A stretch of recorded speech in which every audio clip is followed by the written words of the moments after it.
Hello' everyone, নমস্কাৰ। আপোনালোক সকলোকে মোৰ ইউটিউব চেনেল পৰিস্মিতা কিটচেনৰ প্ৰথমটো ভিডিঅ'লৈ স্বাগতম জনাইছোঁ।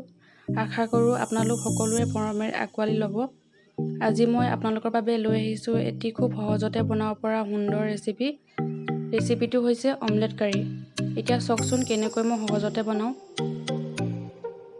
তাৰ বাবে আমাক লাগিব নহৰু, আদা, শুকান মছলাৰ ভিতৰত পাঁচফোৰণ, লং ইলাচি, ডালচেনি, গৰম মছলা, জিৰা গুড়ি, জলকীয়া গুড়ি, হালধি, নিমখ আৰু কেইটামান জলকীয়া। এইফালে মই এটা পিঁয়াজ কাটি লৈছোঁ, দুটা বিলাহী আৰু 4টা কণী। এতিয়া নহৰু, আদা, জলকীয়াখিনি মিক্সিত পেষ্ট বনাই ল'ম আৰু কণীকেইটাত পিঁয়াজ, পদিনাৰ পাত কেইটামান, নিমখ আৰু অলপমান হালধি দি ফেটি ল'লোঁ। কেৰাহীত অলপমান মিঠাতেল দি ফেটি লোৱা কণীকেইটা দি দিছোঁ। এতিয়া আমি অমলেট বনাব লাগিব। অমলেটটো ৰোল কৰি লৈছোঁ। মোৰ ৰোল কৰা হৈ গ'ল। এতিয়া এখন চামুচেৰে অমলেটটো 4 ভাগ কৰি কাটি লৈছোঁ।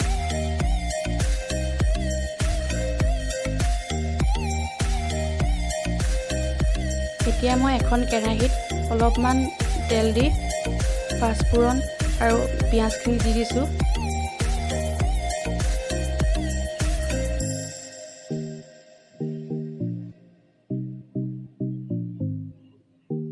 পিঁয়াজখিনি অলপ ভজাৰ পিছত ইয়াত এতিয়া আদা নহৰু পেষ্টখিনি দি দিছোঁ।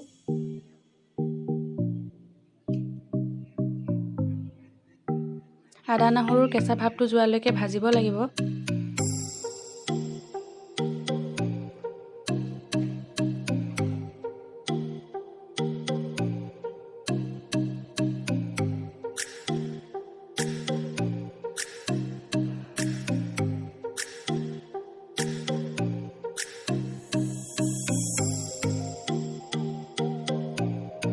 মোৰ ভজা হৈ গ'ল। এতিয়া ইয়াত কাটি থোৱা বিলাহীখিনি দি দিছোঁ।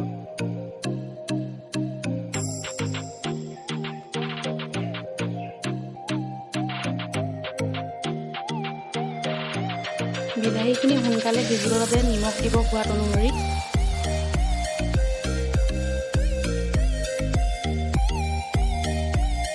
দেখিছে যে বিলাহীখিনি সিজি আহিছে। এতিয়া বাকী মছলাখিনি ইয়াত দি দিছোঁ।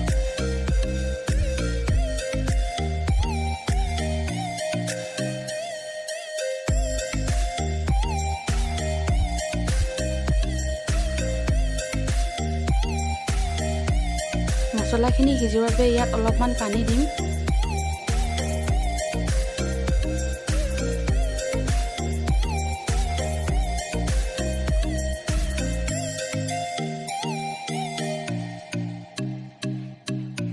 দেখিলে যে মছলা আৰু বিলাহীখিনি ধুনীয়াকৈ সিজি আহিছে। এতিয়া মই কাটি থোৱা অমলেট কেইডোখৰ ইয়াত দি দিছোঁ। হেতাখনেৰে অলপ লৰাই দিছোঁ যাতে মছলাখিনি অমলেটৰ ভিতৰলৈকে সোমাই যায়।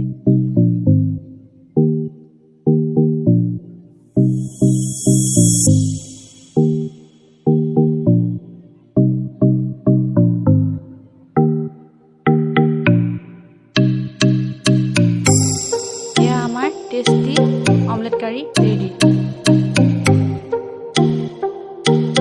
যদি আপোনালোকে ভিডিঅ'টো চাই ভাল পালে তেনেহ'লে লাইক কৰিব, কমেণ্ট দিব আৰু